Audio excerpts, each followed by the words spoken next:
Hello दोस्तों, तो आज हम डिफरेंशिएशन का सवाल हल करने जा रहा हूँ। देखता हूँ डिफरेंशिएशन का सवाल कैसे हल होता है, कितना कठिन होता है या फिर कितना सरल होता है, उसको आज समझेंगे।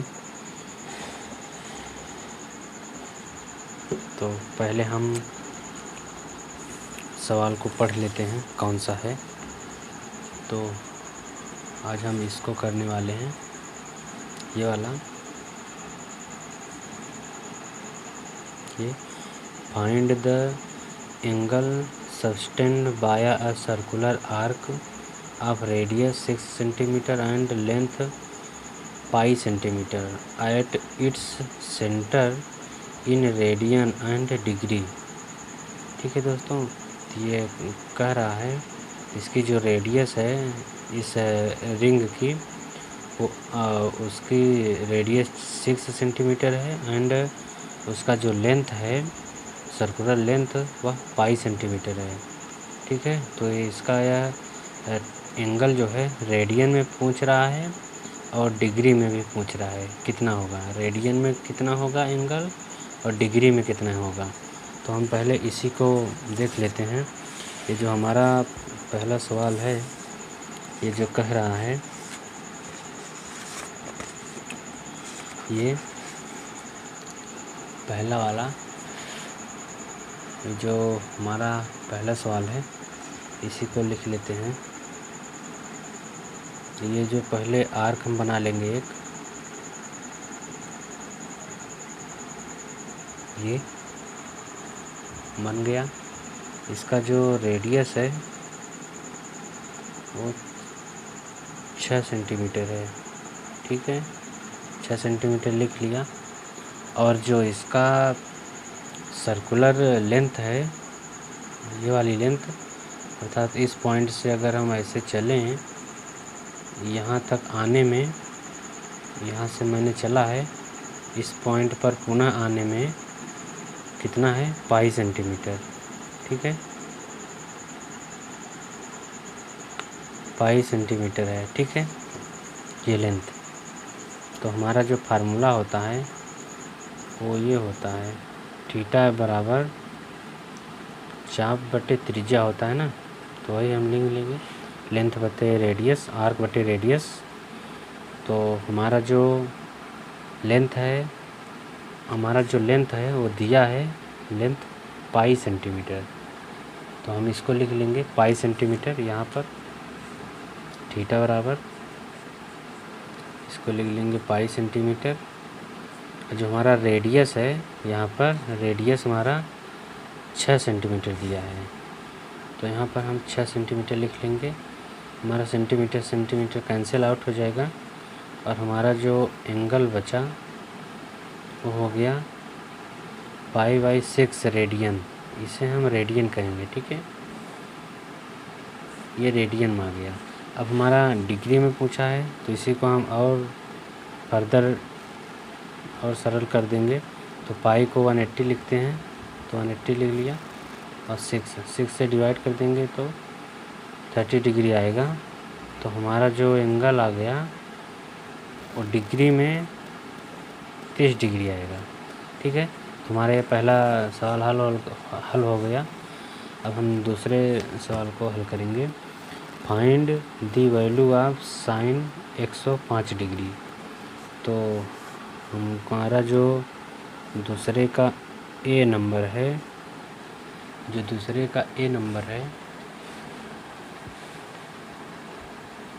यहाँ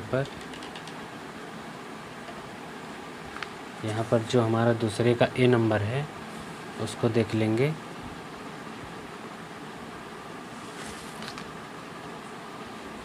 ये वाला दूसरे का ए क्या दिया है, दूसरे का ए दिया है find the value of sine 105। तो हमारा जो वैल्यू पूछा है, साइन 105 डिग्री की वैल्यू पूछा है। साइन 105 डिग्री का क्या वैल्यू होता है तो किसी को भी नहीं मालूम। तो इसको सरल करेंगे कैसे, इसको हम 105 डिग्री को यदि साइन 90 और 90 नहीं 60 और 45 में तोड़ लेंगे तो हमारा काम हो जाएगा। तो 60 और 45 में इधर 60 और 40 100 हो गया और 5 105 हो गया, है ना। तो ये हमारा सरल हो गया। अब हम इसको लिख लेंगे साइन ए कास ए का फार्मूला से। तो पहले हम फार्मूला ही लिख लेते हैं। Sine A cos B plus sine B cos A, ये हमारा फार्मूला हो गया। अब इसी पर हम वैल्यू रखेंगे। साइन ए की जगह हम रखेंगे 60 डिग्री और कास बी मतलब कि कास 45 प्लस साइन बी की जगह 45 रखेंगे। अब कास ए मतलब 60 डिग्री रखेंगे, ठीक है। तो अब हम इसकी वैल्यू रख देंगे। साइन 60 की वैल्यू जो होती है वो होती है √3/2। अब देखो यार दोस्त, ये जो वैल्यू है ना, ये आप लोगों को याद करनी पड़ेगी। याद नहीं करोगे तो फिर नहीं हो पाएगा। और जो कास 45 की वैल्यू होती है वो होती है √2, ठीक है। ऐसे हम लिख लेंगे। और फिर साइन 45 का भी वही होता है, √2 ही होता है। और जो कास 60 का वैल्यू होती है वो 1/2 होती है। साइन 30 और कास 60 एक ही वैल्यू होती है। तो हम इसको अब और सरल कर लेंगे। ये हो जाएगा √3, ये हो जाएगा 2√2 प्लस ये हो जाएगा 2√2 1/2√2। तो इसमें हम 2√2 कॉमन ले लेंगे तो हमारा हो जाएगा 2√2 कॉमन हो गया। तो ये जो है हो जाएगा हमारा ऊपर √3 + 1 हो जाएगा, ठीक है। तो हमारा एक आंसर तो ये भी हो गया। लेकिन यदि हम इस आंसर को और फर्दर और इस √2 को हटा दें और सरल करके रेशनलाइज कर दें अगर √2 से, तो रेशनलाइज करने के बाद हमारी जो वैल्यू आएगी वो हो जाएगी √6 + √2 नीचे हो जाएगा √2 में √2 का मल्टीप्लाई कर देंगे तो 2 हो जाएगा, 2 2 4 हो जाएगा ये। तो हमारा उत्तर एक तो ये आ गया, ये हमारा उत्तर हो गया। तो जो हमारा पहले का आंसर है साइन 105 डिग्री का, वो उसका आंसर यही है। तो हम इसका आंसर भी देख लेते हैं क्या आया है। ये देख लीजिए 2 का ये जो आया है 1/4 √6 + √2, तो वही है। देख लीजिए हमारे में भी वही आया है। ये 1/4 यहाँ पर कर देंगे अगर 1/4 √6 + √2, तो वही है। ये भी ठीक है, वो भी बस लिखा दूसरे तरीके से, बाकी सेम है। अब हम दूसरे को हल करेंगे। दूसरा वाला जो है इसका क्या दिया है, find the value of sine 15 degree. तो हम साइन 15 डिग्री का आंसर हल करेंगे। क्या कैसे हल होता है इसको हम देखेंगे। साइन 15 डिग्री, ठीक है। तो हम साइन 15 डिग्री को लिखेंगे दूसरे का बी नंबर साइन 15 डिग्री तो हमको नहीं मालूम है, लेकिन तो इसमें हम कुछ ऐसा अप्रोच अप्लाई करें कि इसको हम आसानी से हल कर सकें। तो साइन 15 को लिखेंगे साइन 60 में से यदि 45 को माइनस कर दें तो 15 ही बचेगा, तो हमारा काम हो जाएगा। तो वही फार्मूला हमारा बन गया sin A। तो दोस्तों हम ये 2 का B सवाल कर रहे थे, बीच में लाइट कट गई थी तो इस कारण से माफ़ी चाहता हूँ। तो हमने इसकी वैल्यू और फार्मूले लिख लिया था। sin 15 डिग्री का जो वैल्यू है वो हमको निकालना है। तो इसकी फार्मूला 60 में से 45 घटा देंगे तो 15 आ जाएगा। और फिर हम इस तरीके से इसमें फार्मूले बैठा करके इस तरीके से वैल्यू को लिख लेंगे। फिर हम इसको अब हल करेंगे तो ये हो जाएगा √3 और इसको हम लिख लेंगे 2√2 हो जाएगा और फिर माइनस लगाएंगे, यहाँ से हो जाएगा 2√2। अब इसका एलसीएम जो होगा वो 2√2 आएगा और ये हो जाएगा √3 -1। इसका आंसर आ गया, ये हमारा आंसर हो गया। तो अब हम आगे एक और है क्वेश्चन, इसको हल कर लेते हैं। यह है हमारा find the value of sin 75 degree. sin 75 degree की तो वैल्यू हमको नहीं मालूम, तो 2 का C नंबर ये हम लिख लेंगे। 2 का C का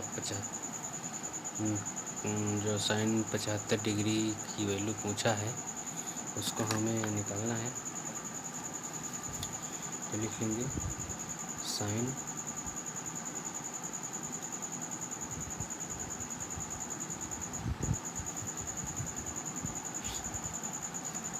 इस वैल्यू को। तो इसको हल करने का भी बहुत ही अच्छा ट्रिक है।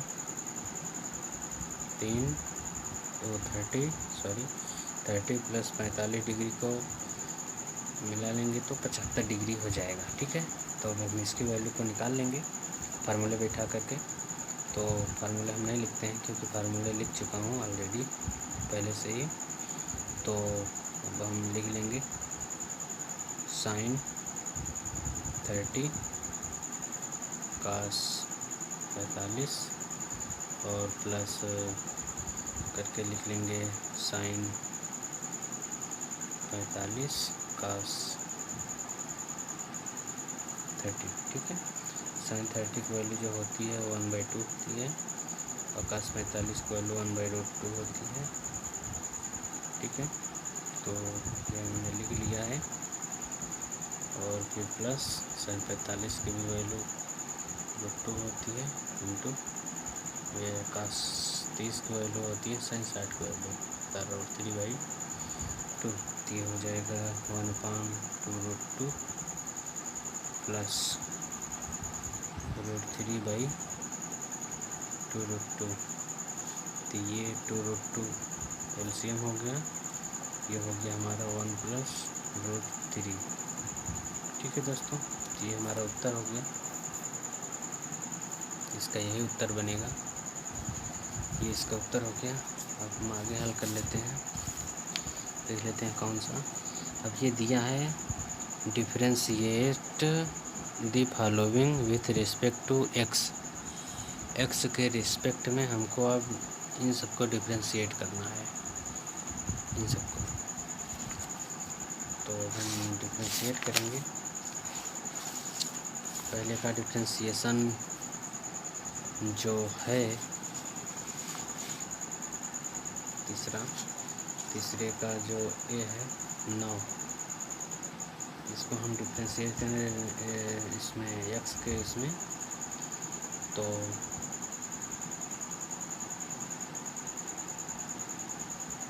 dy/dx इसका डिफरेंशिएशन हम करेंगे तो 0 आ जाएगा।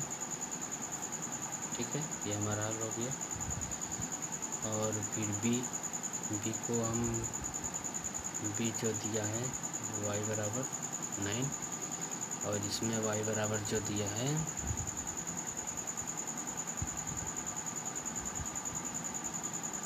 ये दिया है π/4।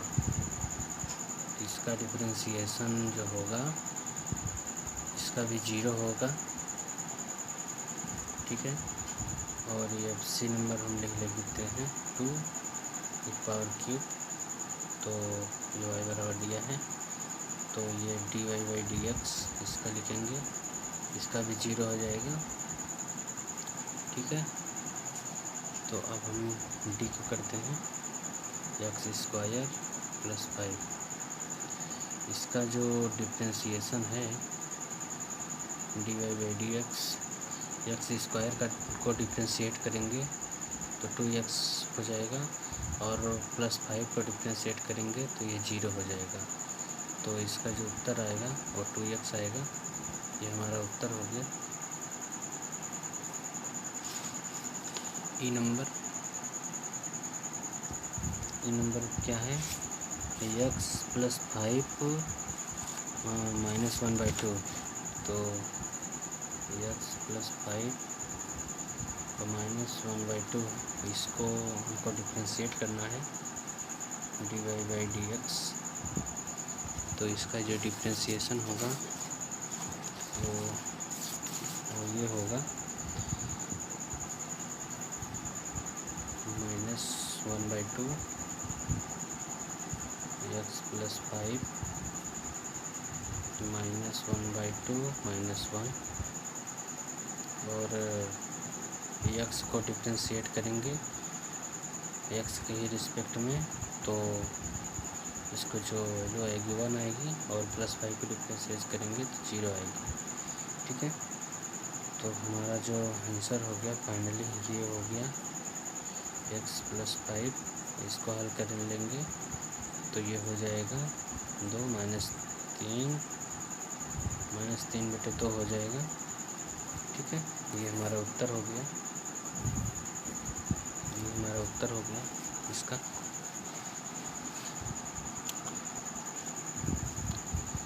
और f नंबर लिख लेते हैं। f नंबर क्या दिया है, 5x का 3/2, ठीक है। इसका डिफ्रेंशिएशन क्या होगा, तो इसका डिफ्रेंशिएशन जो होगा वो ये होगा, इस 3/2 को बाहर ले लेंगे, और ये 5x का 3/2 -1 कर लेंगे, तो ये हो जाएगा 15/2, और x तो 3/2 तो ये हो जाएगा 1/2, ठीक है। तो ये हो जाएगा 1/2,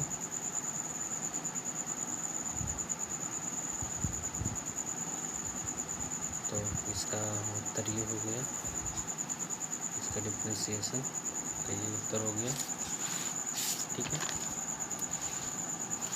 आगे और सवाल है उसको हल कर लेते हैं फटाफट।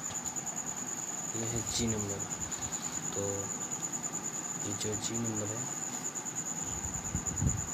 इसको हम हल कर लेते हैं। ये दिया है रूट में x + 3, ठीक है। पहले इसको सरल कर लेते हैं। x + 3 को हम रूट लिखा है तो इसका हम पावर 1/2 लिख सकते हैं, ठीक है। अब हम इसको डिफ्रेंशिएट करेंगे तो dy/dx ये हो जाएगा 1/2, और x + 3 हो जाएगा, और 1/2 -1 करेंगे, और इसका x का डिफ्रेंशिएशन करेंगे तो 1 आ जाएगा, 3 का करेंगे तो 0 हो जाएगा, ठीक है। ये हो जाएगा 1/2 x + 3 1/2, ये हो जाएगा -1/2, ठीक है। तो ये दोस्तों हमारा ये उत्तर हो गया।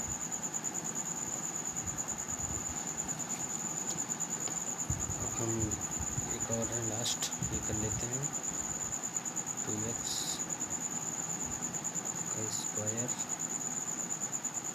+ 9 का होल क्यूब, ठीक है। इसको डिफ्रेंशिएट करेंगे dy/dx, तो 3 बाहर आ गया, ठीक है। 3 बाहर आ गया, और ये हमारा हो गया 2x² + 9 का का होल स्क्वायर, ठीक है। और इसको हम फर्दर डिफ्रेंशिएट करेंगे। तो देखा दोस्तों आप लोग, ये हमारा जो सवाल था ये हल हो गया। तो आज हमने बहुत ही सरल डिफ्रेंशिएशन के सवाल लिए थे। कल हम थोड़ा से नेक्स्ट लेवल के डिफ्रेंशिएशन के सवाल हल करेंगे, ठीक है दोस्तों। तो अब हम मिलते हैं कल एक दूसरे वीडियो में। तो यदि ये हमारा वीडियो आप लोगों को पसंद आया तो आप प्लीज़ लाइक करिए, और यदि आप हमारे चैनल को सब्सक्राइब नहीं किया है तो सब्सक्राइब कर लीजिए। ऐसे ही हम बहुत ही सरल तरीके से डिफरेंशिएशन, इंटीग्रेशन आदि हमारे जो आने वाले और टॉपिक हैं उनके हम क्वेश्चंस बहुत ही सरल तरीके से करते रहते हैं।